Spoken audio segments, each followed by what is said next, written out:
چلیے آگے چلتے ہیں. بندے اللہ کے حضور میں قیامت کے دن حاضر ہوں گے. اس دن ایسے ہی آدمیوں کے لیے جنت ہے. جنت ایسے ہی آدمیوں کا مقام اور مأوا یعنی ٹھکانہ اور ملجا پناہ گاہ ہے. معرفت الہی، محبت خداوندی، انس باللہ یعنی اللہ سے قرب رکھنا، مانوس ہونا، شوق لقاء رب العالمین اللہ کی ملاقات کا شوق، اور لقاء رب العالمین سے فرح و مسرت حاصل ہوتی ہے. یعنی یہ خیال بھی ان کے اندر خوشی پیدا کر دیتا ہے کہ ایک دن ہم اللہ تعالیٰ کو دیکھیں گے اور اس کا دیدار کریں گے، اور یہ شوق انہیں لگ جاتا ہے. اپنے آپ سے پوچھئے کوئی شوق ہے یا نہیں، اگر نہیں تو خطرے کی بات ہے، ہونا چاہیے، یہ مطلوب ہے. رضا الہی دنیا میں انسان کی روح کا ماوا اور ملجا ہے. دنیا میں جب ایسے آدمی کا ماوا و ملجا یہ جنت اور ایسی جنت ہے تو پھر معاد اور آخرت کا کیا کہنا. یعنی انسان اپنے آپ کو پرکھتا رہے. جب اسے اللہ کی رضا حاصل ہوگی تو اس کے دل میں ایک ٹھنڈک ہوگی، مشکلات کے باوجود ایک اطمینان ہوگا. تو کہتے ہیں کہ دنیا میں بھی انسان کو وہ جنت ملنے لگتی ہے تو آخرت کا تو کیا ہی کہنا. یقیناً جنت الخلد اس کا مأوا، ملجا اور ٹھکانہ ہوگی. پس جو آدمی دنیا کی اس جنت سے محروم رہا وہ جنت الخلد سے یقیناً محروم رہے گا. یعنی ابرار اللہ کے نیک بندے اگرچہ بظاہر تنگ عیش نظر آئیں، یعنی دنیا میں ان کے حالات بہت اچھے نہ بھی ہوں، مصیبتوں میں ہوں، مشکلات میں ہوں، تکلیفوں میں ہوں، لیکن وہ نعمت اور راحت ہی میں ہوں گے. کون سی نعمت اور راحت میں؟ یعنی کھانے کو نہیں تب بھی وہ خوش ہیں. اللہ کی رضا کی جو مٹھاس ان کو نصیب ہوتی ہے. اور فساق و فجار یہاں وہاں ہر دو جگہ جہنم میں ہوں گے. خواہ دنیا کی ساری وسعتیں ان کے لیے موجود ہوں، ہر چیز بھی ہو، لیکن عورت اور وہ ایمان بھی رکھتا ہو تو ہم اس کی زندگی اچھی طرح بسر کرائیں گے. جس طیب الحیات اور بہترین زندگی کا ذکر ہوا ہے وہ اسی دنیا کی زندگی ہے، اور اسی بہترین زندگی کا نام دنیا کی جنت ہے، جیسا کہ اللہ تعالیٰ کا ارشاد.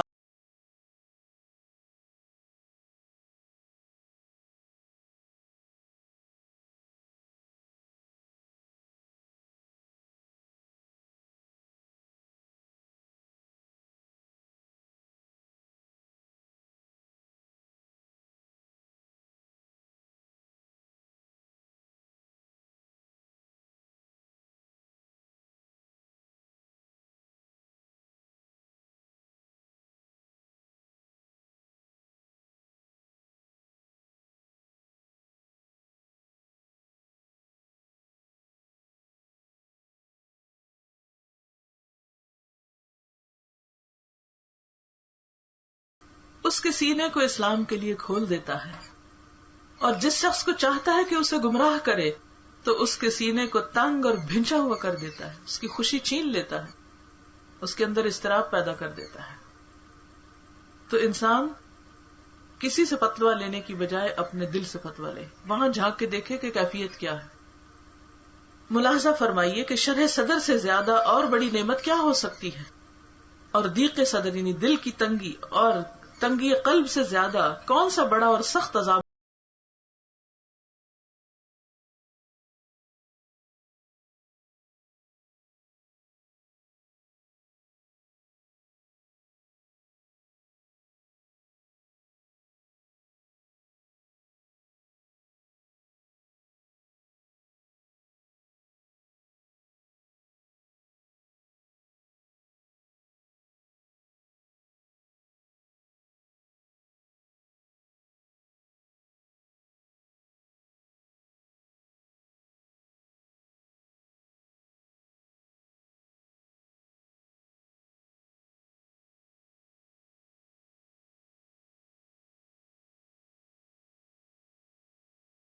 آگاہ رہو، خاصان خدا ایسے امن میں ہوں گے کہ قیامت کے دن نہ ان پر خوف طاری ہوگا اور نہ وہ آزردہ خاطر ہوں گے. یعنی ان کے دل پہ کوئی ملال، بوجھ، غم، دکھ، تکلیف نہ ہوگی. یہ وہ لوگ ہیں جو اللہ تعالیٰ سے ڈرتے رہے دنیا میں. ان کے لیے دنیا کی زندگی میں یہی خوشخبری ہے، اور آخرت میں بھی اللہ تعالیٰ کی باتوں میں فرق نہیں آتا. یہی بڑی کامیابی ہے. یعنی اصول اور فارمولہ ایک ہی ہے. جیسی دنیا میں دل کی حالت ہے کل کو بھی ویسی ہی ہوگی. پس وہ مومن مخلص بندہ جسے خدا قدوس سے کامل ترین خلوص ہے، اس کی زندگی، اس کا عیش بہترین زندگی اور بہترین عیش ہے. اور ایسا آدمی سب سے زیادہ خوشحال، طرف الحال اور مالا مال ہے، یا مرفہ الحال، یعنی جس میں خوشی ہے، اس کو عیش و عشرت میسر ہے، مادی نہیں بلکہ دل کی، قلبی. ایسے آدمی کو سب سے زیادہ انشراح صدر، یعنی جو وہ کر رہا ہے اس پر وہ پوری طرح مطمئن ہے کہ میں صحیح رستے پر ہوں، اور سرور قلب حاصل ہوتا ہے. جب اللہ کے راستے پہ چلتا ہے تو اس کو خوشی بھی ملتی ہے اسی کے اندر سے، اس کام میں، اس تھکاوٹ میں. اور یہ وہ جنت ہے جو اسے دنیا میں وعدے کی جنت سے قبل ہی حاصل ہوگی. خدا حضرت صلی اللہ علیہ وسلم کا ارشاد ہے، اذا مررتم بریاض الجنت فرتعوا، جب تم جنت کی کیاریوں سے گزرو تو اس میں چر لیا کرو. یہ سن کر صحابہ عرض کرتے ہیں، یا رسول اللہ، جنت کی کیاریاں کہاں اور کیا ہیں؟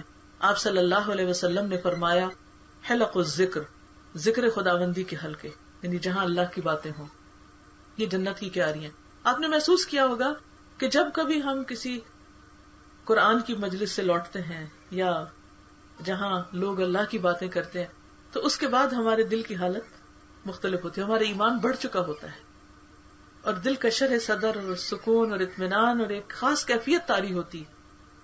اس کے برعکس آپ بازار ہو کر آئیں تو جو آپ نے کمایا ہوتا ہے وہ بھی لٹا کے آتے ہیں، بالکل الٹا اثر ہوتا ہے. تو ہم میں سے ہر شخص خود اپنے اپنے دل کا جائزہ لے، اور اگر سمجھے کہ ایمان کمزور ہے، گاڑی میں پیٹرول کم ہو گیا، ختم ہو گیا ہے، تو پھر کیا کریں؟ پیٹرول سٹیشن چلے جائیں، حلق الذکر میں چلے جائیں. اس قسم کی جنت کے متعلق آپ کا یہ ارشاد ہے، ما بین بیتی و منبری روضۃ من ریاض الجنہ، میرے گھر اور میرے ممبر کے درمیان جنت کی کیاریاں ہیں. کیونکہ وہاں کیا ہوتا تھا؟ درس و تدریس، حدیث پڑھائی جاتی تھی، علم کی مجلسیں ہوتی تھی. آپ کا یہ ارشاد بھی اسی قسم کی جنت کے متعلق ہے. صحابہ رضوان اللہ تعالی علیہم اجمعین نے آپ سے صوم وصال کے متعلق دریافت کیا، یعنی روزے پہ روزہ بغیر افطار کی، تو آپ نے لوگوں کو منع کر دیا. صحابہ نے عرض کیا، انک تواصل، آپ تو اس طرح روزہ رکھتے ہیں؟ آپ نے جواب دیا، انی لست کہیئتکم انی اظل عند ربی یطعمنی ویسقینی، میں تمہاری طرح نہیں ہوں، میرا حال یہ ہے کہ میرا رب مجھے کھلاتا ہے اور پلاتا بھی ہے. اس حدیث میں آپ یہ خبر دیتے ہیں کہ جو غذا اور خوراک آپ کو مل رہی ہے وہ پروردگار عالم کی جانب سے ہے، اور وہ اس مخصوص اور ظاہری کھانے پینے کے قائم مقام ہوتی ہے. نیز یہ غذا اور خوراک صرف آپ ہی کے لیے مخصوص ہے، کسی دوسرے کو حاصل نہیں. اس درجے کی تو حاصل نہیں، لیکن اس کا کچھ نہ کچھ تجربہ اور مشاہدہ آپ نے بھی کبھی کیا ہوگا کہ جب آپ روزے کی حالت میں ہوتے ہیں، آپ کچھ کھا پی نہیں رہے ہوتے، لیکن آپ کا دل زیادہ خوش ہوتا ہے بنسبت اس دن کے جب آپ نے ایک ہائی ٹی یا ہائی لنچ کیا ہو. وہ وقتی طور پر تو آپ کو مزے آ رہے ہوتے ہیں، زیادہ ضرورت ڈشز آپ کھا رہے ہوتے ہیں، لیکن اینڈ آف دا ڈے پھر کیا ہوتا ہے؟ تکلیف ہوتی ہے. روزہ رکھنے سے پہلے ضرور خوف ہوتا ہے کہ پتہ نہیں کیا گزرے گی، پیاس سے مری نہ جاؤں، اللہ کوئی نہیں مرتا، لیکن شیطان ڈراتا ہے ضرور. پھر آپ نے دیکھا ہوگا کہ جب آپ رکھ لیتے ہیں تو ایسا سکون، ایسی خوشی کہ وہ کھانے کی خوشی سے بڑھ کر خوشی ہوتی ہے. للصائم فرحتان، روزہ دار کے لیے دو خوشیاں ہیں. اللہ کا ایک بندہ جب کھانے پینے سے صرف محبوب اعلیٰ کی رضامندی اور رضائی جوئی کے لیے اعتراض کرتا ہے، یعنی نہیں کھاتا پیتا، روزہ رکھتا ہے، تو اسے اس کے عوض ایسی چیز دی جاتی ہے جو پوری طرح اس کی قائم مقام ہوتی ہے، اور ظاہری خوراک اور غذا سے اسے مستغنی کر دیتا ہے، دھیان بھی نہیں جاتا کہ کچھ کھائیں. کسی شاعر نے کہا ہے، لہا احادیث من ذکراک تشغلها عن الشراب وتلہیها عن الزاد، اس کے پاس تجھے یاد کرنے کی کچھ ایسے باتیں ہیں جو اسے کھانے پینے سے بھی غافل اور خود فراموش بنا دیتی. یعنی انسان کو جس چیز سے محبت ہوتی ہے، جب وہ اس کے بارے میں باتیں کرتا ہے تو وہ باتیں ہی اس کا پیٹ بھر دیتی، اس کو پھر کھانے کی طلب نہیں رہتی. لہا بوجہک نور یستضیء بہ ومن حدیثک فی اعقابها حادی، تیرے چہرے کے نور سے وہ روشنی حاصل کرتی ہے، یعنی جس خوشی سے تجھے ذکر کرتا ہے، اور تیری گفتگو اس کے لیے ہدی خانی کرتی ہے. ہدی خانی کیا ہوتا ہے؟ جب عرب اونٹ پہ بیٹھ کے سفر کرتے تھے تو راستے میں چلتے ہوئے گاتے رہتے تھے، تو وہ اونٹوں کے جو ساربان ہوتے تھے وہ ہدی خان بھی ہوتے تھے. جیسے اب تو اس کا الٹرنیٹ لوگوں نے نکال لیا ہے کیا واک کرتے ہوئے بھی کانوں میں کچھ لگا ہوتا ہے, گاڑی میں بیٹھتے ہی اس کو ایسا سیٹ کیا ہوتا ہے کہ وہ آپ گاڑی کو چابی لگائے تو وہ ساتھ ہی آن ہو جاتا ہے. تو کچھ لوگوں کی غذا یہ ہے, گھر باہر گاڑی میں کھانے سونے جاگنے ہر میوزک میوزک میوزک. اور کچھ لوگوں کے لیے غذا کچھ اور ہے. تو ہر ایک کی اپنی اپنی غذا ہے. اذا اشتكت من كلال السير اوعدها روح اللقاء فتحيي عند ميعادي. جب سفر کی تکان کی اسے شکایت پیدا ہوتی, کس کو؟ ساربان کو, تو ملاقات کی روح اسے وعدہ دے کر ایک میعاد تک کے لیے پھر زندہ کر دیتی. یعنی مثلاً آپ کہیں سفر کر کے جا رہے ہوں, سفر طویل بھی ہو مشکل بھی ہو, جیسے حج کا سفر ہوتا ہے, یا دنیا میں بھی اگر آپ کسی عزیز سے ملنے کے لیے جا رہے ہیں, اپنے بچے کو دیکھنے جا رہے ہیں, کچھ بھی, تو لمبا سفر بھی کیسا ہو جاتا ہے. جو ہی آپ کو خیال آتا ہے کہ اچھا ملاقات ہوگی فلاں سے, تو آپ کو ساری تھکاوٹ اتر جاتی. ہر وہ چیز جس کا وجود بندے کے لیے مفید اور بندہ اس کا محتاج ہے, اس کا فقدان بندے کے لیے سخت موجب تکلیف ہوگا. اسی طرح کسی چیز کا نہ ہونا بندے کے لیے نافع ہے تو اس کا وجود اس کے حق میں سخت تکلیف دہ ہوگا. کوئی ایسی چیز جو علی الاطلاق بندے کے حق میں نافع اور مفید ہے, وہ صرف اقبال علی اللہ اور اشتغال بذکر اللہ ہے. یعنی باقی چیزیں جو ہیں وہ کبھی ہوتی ہیں اور کبھی نہیں ہوتی, لیکن اللہ کا ذکر ایسی چیز ہے جو ہر حال میں آپ کے دل میں ہوتا ہے. کبھی بھی آپ اس سے ہٹے ہوئے نہیں ہوتے, غائب نہیں ہوتے, لہذا آپ کے دل کے اندر کی خوشی سخت سے سخت ترین حالات میں بھی باقی رہتی. موٹیویشن کم نہیں ہوتی نیکی کے کام کرنے کی. اللہ سے محبت اور اس محبت سے لذت اندوز ہونا اور اللہ کی مرضی اور رضامندی کو ہر چیز پر ترجیح دینا, بلکہ اپنی حیات و زندگی اور دنیا کی ہر نعمت, سرور و مسرت, فرحت اور بہجت و رونق, اور اپنی زندگی کی ہر چیز کو اسی اللہ سے وابستہ کر دینا, ایسے امر کا بندے کے لیے معدوم اور مفقود ہو جانا اس کے لیے تمام تکالیف سے زیادہ تکلیف دہ عذاب ہے. یعنی اس کے لیے تکلیف کی بات کب ہے, کہاں ہے؟ جب وہ اللہ سے دور ہو.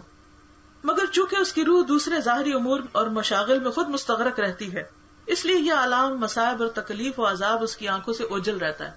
یہی وجہ ہے کہ جس کی جدائی اور فراق اس کے لیے سب سے زیادہ موجب رنج و الم اور سخت تکلیف دہ ہے, وہ بھی اس سے غائب ہو جاتی ہے.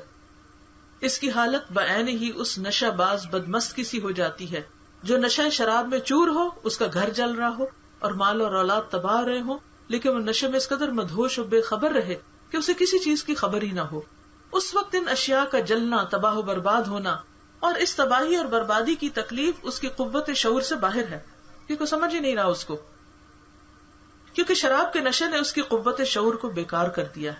یہاں جو آپ نے سوال کیا تھا, کچھ لوگ کلمہ پڑھتے رہتے ہیں لیکن تو قوت شعور نہیں ہے نا, وہ دنیا میں مست ہیں, ان کے اوپر کسی اور چیز کا نشہ ہے, لہٰذا جب وہ یہ بات کرتے ہیں تو وہ صرف زبانی کلمہ دہرا دیتے ہیں, دل سے بات نہیں ہوتی. لیکن جب وہ صحیح اور تندرست ہو جائے, شراب کی بے ہوشی اور مدہوشی سے افاقہ ملے, تو اس وقت اسے اپنے حالات کا پتہ لگے. بالکل ٹھیک ٹھیک دنیا اور آخرت کی زندگی کا یہی حال ہے. دنیا سے جب کوچ ہوگا, پردہ غیب کے امور شہود میں آئیں گے, یعنی وہ سارے مناظر نظر آئیں گے, موت کے فرشتے نظر آئیں گے, اور پھر قبر میں ان کا حساب کتاب اور یہ سب چیزیں جب جنت جہنم دکھائی جائیں گی, یعنی جو ساری غیب کی حقیقتیں وہ سامنے لے آئی جائیں گی, اور آخرت کی چیزیں یکے بعد دیگرے سامنے آئیں گی.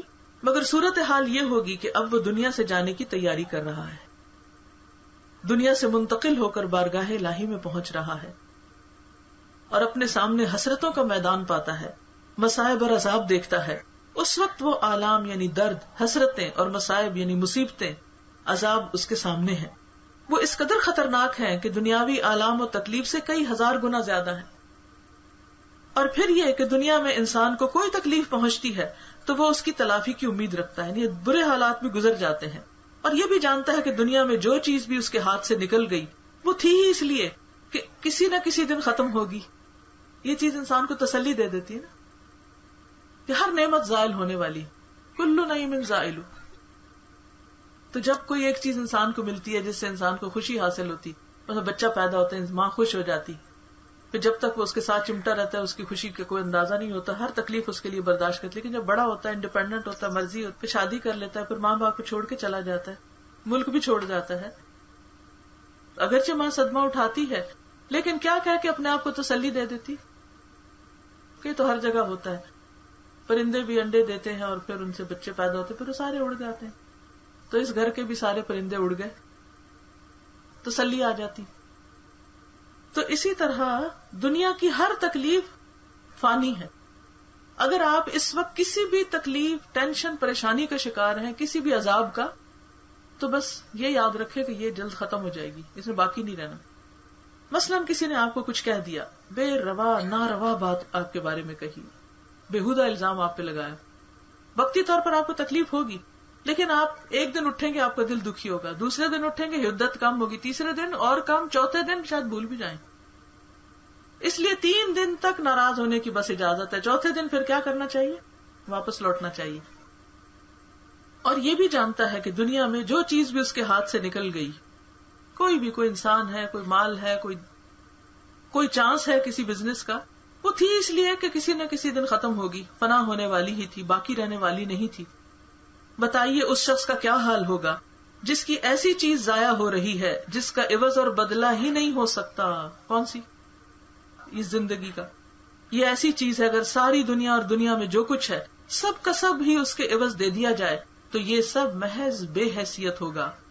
حق سبحانہ و تعالی اگر اس فوت شدہ چیز اور اس کی حسرت و الم کے عوض اسے موت دے دے تو بندہ اس کا حقدار بھی ہے، اور موت ہی اس کے لیے ایک بہترین تمنا اور خوش آئند آرزو اور بڑی سے بڑی حسرت ہو سکتی. ایسا ہوتا ہے نا کہ بعض اوقات پے در پے در پے آپ کے اوپر پریشانیاں آتی، کیا چیز تسلی دیتی ہے آپ کو؟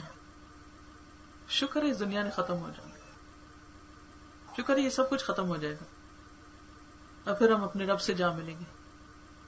اور اگر وہ تکلیفیں رب کے راستے میں آ رہی ہو تو انسان پھر ان کے اوپر بھی شکر ادا کرتا ہے کہ اللہ اس کے ذریعے تو نے مجھے اپنے سے اور جوڑ لیا، اور اس کے اندر ایک اطمینان بھر جاتا ہے اور اس کو یقین ہوتا ہے کہ ایک دن یہ سب ختم ہو جائے گا، اور موت کا اسے انتظار رہنے لگتا ہے، یعنی کہ وہ موت مانگتا ہے. اب دیکھیں کہ لوگوں نے کس کو چھوڑا. امام بخاری جیسے شخص جنہوں نے کتاب اللہ کے بعد سب سے صحیح کتاب لکھی، 90,000 لوگوں نے ان کی زندگی میں ان سے وہ کتاب پڑھی. ایسا مقام شاید ہی کسی کو ملا ہو، بلکہ نہیں ہے ہماری اسلامی تاریخ میں، کوئی ان کا پائے کا نہیں ہے بندہ. لیکن آپ کو معلوم ہے کہ ان کے ساتھ کیا ہوا آخری زندگی میں، اور کس قدر بے قدری کی گئی، اور پھر وہ کس چیز کا انتظار کرتے تھے اور کیا دعا مانگی انہوں نے اپنے لیے. تو بات یہ ہے کہ دنیا تو جنت ہے ہی نہیں. اگر آپ بندوں کے لیے کوئی کام کریں گے تو بندے تو بے وفا ہیں، وہ خود محتاج ہیں، آپ کو کیا دیں گے. لیکن اگر آپ نے کوئی بھی چیز اللہ کے لیے کی تو جب بندے بے وفائی کریں تو آپ کو ذرا دکھ نہیں ہوتا، تھوڑا سا ہوگا تھوڑا بہت، لیکن آپ کیا کہہ کے سنبھل جائیں گے کہ میں نے تو اللہ کے لیے کیا تھا اور اللہ کے یہاں میرا اجر محفوظ ہے. اگر یہ بندہ ناشکرا پن کر رہا ہے تو کیا ہوا، جو میں نے اس کو دیا وہ اللہ نے لکھ لیا. عموماً صدمے کس بات پہ پہنچتے ہیں کہ ہم نے کسی کے ساتھ اچھا کیا اور جواباً ہماری ناقدری کی گئی. یہی ہوتا ہے. آپ بچوں سے نالا ہوتے ہیں، ہم نے اتنا تمہیں تکلیفوں سے پالا اور تم اتنے ناخلف ہو، بات ہی نہیں سنتے. شوہر کے لیے انسان کیا کیا قربانیاں کرتا ہے اگر وہ کسی چیز کی قدر نہ کرے، رشتہ دار ساتھ چھوڑ دیں، وہ الٹا الزام تراشی کرنے لگے، دوست پیچھے ہٹ جائیں. یہ وہ صدمے ہیں جن پہ عام طور پر لوگ اپنے ہوش و حواس کھو دیتے ہیں، لیکن اللہ والے نہیں کھوتے. ان کے دل میں ویسا ہی اطمینان باقی رہتا ہے، ان کی جنت وہیں کی وہیں ہوتی ہے، کیونکہ وہ یہ سب کچھ صرف اپنے رب کے لیے کر رہے ہوتے ہیں اور ان کو پورا یقین ہوتا ہے کہ رب اجر ضائع نہیں کرے گا. یہ بندے ہیں جو ناقدری کر رہے ہیں، رب نہیں کرتا. تو یہ چیز اس کے دل کو خوشی سے بھر دیتی اور وہ شدید غم کے موقع پر بھی انتہائی پرسکون رہتا ہے. تو اپنی اپنی کیفیت دیکھیں، ہے ایسی. کسی بھی غم کے موقع پر اپنے سے سوال کریں کیا حال ہے اس وقت میرا، اپنا حال بھی پوچھا کریں. سب کا پوچھتے رہتے ہیں. جب کوئی بےزتی کر جائے، جب کوئی جھوٹی بات آپ پہ لگا جائے، جب کوئی آپ کے کام کو بالکل ہی بیکار سمجھے کہ یہ تم کیا کرتے رہتے ہو سارا وقت، کیا فائدہ ہے اس کا، کسی اور کام میں لگتے تو پتہ نہیں کیا کچھ بنا چکے ہوتے. تو اس وقت انسان اپنے آپ سے پوچھے کہ کیسا لگ رہا ہے. اگر اللہ کے لیے کیا ہو تو آپ یقین کریں کہ ایسی راحت ملتی ہے ان تانوں سے کہ اللہ تو جانتا ہے نا تیرے لیے کیا تھا. ان سے تو یہی توقع تھی، پہلے ہی توقع تھی کہ یہ ناقدری کریں گے، کیونکہ انسان تو ہے ہی ناشکر۔ مگر یہ تمام باتیں بھی اس وقت ہیں جب رنج و الم محض فوت شدہ اشیاء کے متعلق ہو۔ پھر اس شخص کا کیا حال ہے جس کی روح اور جسم پر دوسرے بہت سے امور کا بار بھی ہو، جس کے اٹھانے کی اس کے اندر طاقت اور قدرت بھی نہ ہو۔ بہت سے ٹاسک ہیں، کام ہیں۔ مبارک ہے وہ ذات، مبارک ہے وہ ذات جس نے اس ضعیف اور کمزور مخلوق کو اس قسم کے آلام اور مصائب کا محمل بنایا اور اس کے کندھے اس قابل بنا دیے کہ ایسے عظیم الشان بوجھ کو اٹھا سکے جسے بڑے بڑے پہاڑ بھی نہیں اٹھا سکے۔ لو انزلنا هذا القرآن على جبل لرأيته خاشعا متصدعا من خشیۃ اللہ۔ اس وقت اپنے محبوب کو روبرو لے آئے جو آپ کو محبوب ترین ہو، جس کی جدائی آپ کو قطعاً گوارا نہ ہو۔ یہ محبوب یکا یک آپ سے چھن جائے تو بتائیے اس وقت آپ کا کیا حال ہوگا۔ حالانکہ یہ ایسا محبوب ہے کہ اس کا عوض اور بدل ممکن ہے۔ دنیا کی کوئی محبوب چیز چھن جائے تو اللہ تعالیٰ آپ کو اس کا نعم البدل دے دے گا، کچھ اور مل جائے گا اس کے بدلے۔ جس محبوب کا بدل اور عوض ہی نہیں اور وہ فوت ہو جائے تو کیا حشر ہوگا۔ اگر ایمان کی حلاوت نصیب نہ ہوئی اور مرنے کے بعد پتہ چلا کہ وہ تو منافقوں میں نام لکھا ہوا ہے، اب تو کوئی موقع ہی نہیں کہ انسان اس کو بدل لے۔ اس وقت جو غم، دکھ، حسرت ہوگی وہ ناقابل بیان ہے۔ کسی شاعر نے کیا خوب کہا ہے، من کل شیء اذا ضیعته عوض وما من اللہ ان ضیعته عوض۔ تمہیں ہر چیز کا جو تم ضائع کر دو عوض مل سکتا ہے، لیکن اگر تو نے اللہ کو کھو دیا تو اس کا کوئی عوض اور بدل نہیں، اس کا کوئی عوض اور بدل نہیں۔ وہ ناراض نہ ہو، اس کی محبت دل سے نہ جائے، اس محبت سے اوپر کسی چیز کی محبت نہ آئے۔ کیونکہ بہت سے لوگ جب انہیں کوئی تکلیف آتی ہے تو اللہ ہی کو چھوڑ دیتے ہیں، دعا چھوڑ دیتے ہیں اور ناراض ہو جاتے ہیں اور دین کو چھوڑ دیتے ہیں، اور اللہ تعالیٰ بھی ضرور آزماتا ہے۔ وَنَبْلُوَ أَخْبَارَكُمْ، سب باتیں ٹیسٹ ہوں گی، جو کہتے ہو نا اس کا امتحان دینا پڑے گا۔ اور ایک حدیث قدسی ہے، یا ابن آدم خلقتک لعبادتی فلا تلعب وتکلفت برزقک فلا تتعب۔ ابن آدم اطلبنی تجدنی فإن وجدتنی وجدت كل شيء وإن فتك فاتك كل شيء وأنا أحب إليك من كل شيء۔ اے آدم کے بیٹے، میں نے تجھے اپنی عبادت کے لیے پیدا کیا ہے، تو لہو و لعب میں نہ پڑ جا، یعنی دل کی خوشی کے لیے بےہودہ بیکار کاموں میں مت مصروف ہو۔ میں نے تیرے رزق کی کفالت کی ہے، میں نے ذمہ لیا ہے کہ تجھے رزق دوں گا، خواہ مخواہ تاب اور مشقت میں نہ پڑ، یعنی صرف رزق کی ہی ہم و غم میں نہ لگا رہ۔ اے آدم کے بیٹے، طلب کر، تو مجھے پائے گا، مانگ تو صحیح، میں تجھے مل جاؤں گا۔ اگر تو نے مجھے پا لیا تو ہر چیز پا لی، اور تو نے مجھے کھو دیا تو ہر چیز کھو دی، اور حال یہ ہے کہ میں تجھے ہر چیز سے زیادہ محبوب ہوں۔ کیسے پا لیا؟ کہ اللہ کی محبت ہر چیز کی محبت سے بڑھ جائے۔ وہ جو تکمیل والی بات ہے نا، وہ یہی تکمیل ہے کہ انسان اس مطلوب مقصود اس لیول کو پہنچ جائے کہ باقی ساری محبتیں اس کے تابع ہو جائیں۔ چلیے الحمدللہ چیپٹر مکمل ہو گیا۔ آپ کوئی سوال کر سکتے ہیں، کوئی کمنٹ کر سکتے ہیں، ورنہ میں ایک چیپٹر اور پڑھا سکتا۔ جی بولیے۔ کہنا چاہ رہی تھی کہ یہ تفصیل محبت کی جو بات ہے، مجھے یوں فیل ہوتا ہے کہ کلمہ بھی موت کے وقت شاید انہیں کو نصیب ہوتا ہے جن کی ایک تکمیل محبت ہو چکی ہے، کہ آپ کا مائنڈ اتنا فوکسڈ ہے کہ اس میں اور کوئی خیال ہی نہیں ہے۔ کیونکہ مرنے کے وقت تو کیسے ہوگا کہ آپ کا خیال ادھر چلا جائے، تکلیف بھی ہے، غم بھی ہے۔ بالکل، یعنی دنیا میں اگر غم اور تکلیف کے وقت اگر اللہ ہم کو یاد ہے نا، تو موت کی تکلیف کے وقت بھی وہ نہیں بھولے گا پھر انشاءاللہ۔ اور اسی لیے آپ نے دیکھا ہوگا کہ کئی لوگ جب ان کو انستھیزیا دیا جاتا ہے یا ان کے اوپر بے ہوشی بھی ہوتی ہے تو وہ یا نماز پڑھتے رہتے ہیں یا پھر وہ ذکر کوئی کرتے رہتے ہیں یا ان کے ہونٹ ہلتے رہتے ہیں، کیونکہ وہ اتنے زیادہ اللہ کو یاد کرنے کے عادی ہوتے ہیں کہ وہ کسی وقت بھی بھولتا نہیں ہو۔ لیکن اگر ہم دنیا کی باتیں اتنی زیادہ کرتے ہیں، کیے ہی جاتے ہیں تو پھر کیا ہوتا ہے، پھر ہر موقع پہ ہم اسی چیز سے لذت پاتے ہیں، خیر صرف لوگوں کی باتیں کر کے یا کوئی دنیا کے من پسند چیزوں کی باتیں، ان میں ہم خوش ہوتے ہیں۔ سرور قلب کا ذکر ہے کہ نیکی کرنے کے بعد سرور حاصل ہوتا ہے، تو تو پرسنلی مجھے سمجھ نہیں آتی کہ وہ کون سی نیکی کے بعد آپ کو سرور حاصل ہوتی، کیونکہ بہت سی نیکی کرنے کے بعد یہ خیال ہوتا ہے کہ مطلب کیا کیا، what I have done so special that I should feel proud of myself. Proud ہونے کی تو بات ہی نہیں ہے، اور نہ پراؤڈ ہونے کے لیے کہا گیا ہے یہاں. یہ وہ حلاوت ہے جو انسان کو اندر سے محسوس ہوتی ہے، اس کو آپ شاید ڈسکرائب بھی نہ کر سکیں. جیسے میں نے بتایا نا کہ روزہ رکھ کے کیفیت کیا ہوتی ہے، کوئی یاد ہے آپ کو کیفیت کیا کیفیت ہوتی ہے؟ ایک اطمینان اور ایک عجیب کیفیت ہوتی ہے جو روزے کے بغیر ہوتی ہی نہیں. اسی طرح جب آپ مشکل حالات میں بھی سچ بولتے ہیں تو پھر کیا ہوتا ہے؟ بظاہر آپ کے اوپر بہت ساری بچھاڑ ہو جاتی ہے، لیکن اندر سے آپ کا دل سکون میں ہوتا ہے. نیکی اس لیے نہیں کی جاتی کہ ہم پراؤڈ ہوں اس پر. اس وقت نیکی کرنا جب کوئی نیکی کرنے کو پسند نہ کرے اور انسان جمع رہے اور نیکی کا اشتہار نہ دے کبھی، کیونکہ جب ہم نیکیوں کا اشتہار دینے لگتے ہیں اس سے بھی اس کا نور ختم ہو جاتا ہے. جی یہاں پر یہ جو شرع صدر سے زیادہ اور بالمنت کیا ہو سکتی ہے، اور دیق صدر جی یہ یہاں پر اسے کیا مراد ہے؟ Good question. شرع صدر اور ذیق صدر سے کیا مراد ہے؟ شرع صدر سے مراد یہ ہے کہ جو راستہ دین کا آپ اپنائیں اس پر آپ کا دل کھلا ہو اور آپ کے اندر کی آواز ہو جو میں کر رہا ہوں وہ ٹھیک کر رہا ہوں چاہے سب لوگ مخالف ہوں.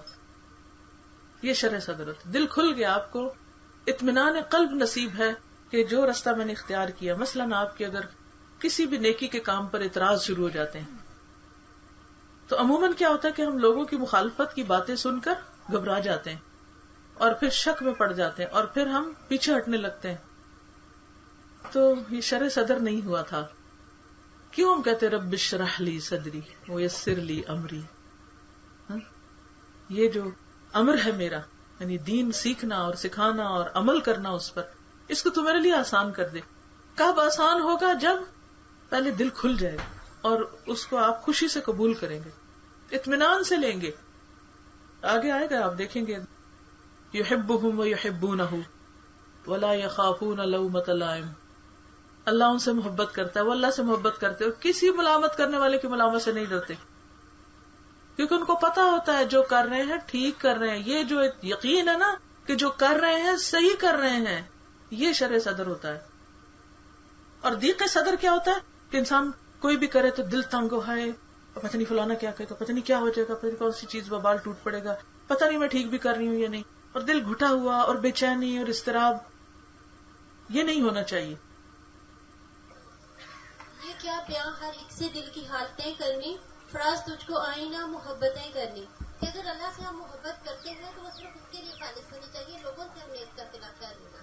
اور ایک اور جگہ یہ مانتا ہوں بہت رات ہے اندھیرا ہے، گھٹن بھی ایسی کہ جس کی کوئی مثال نہیں، مگر تم محبتیں اور حوصلہ جمع رکھو، کہاں کہاں تیرا رب ذوالجلال نہیں. بالکل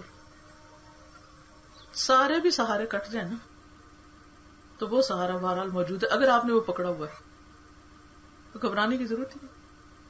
وہ ہے نا، اس کے لیے کر رہے، وہ ہے، وہ کبھی ضائع نہیں کرے گا، وہ کبھی نہیں چھوڑے گا. یہ یقین جو ہے یہ صرف اس وقت ہوتا ہے جب دل کھل جائے آپ جو کر رہے ہیں. اور یہ ہوتا ہے جب صحیح سچی دلیل آپ کے سامنے آ جائے، خالص چشمے کا پانی آپ کو مل جائے.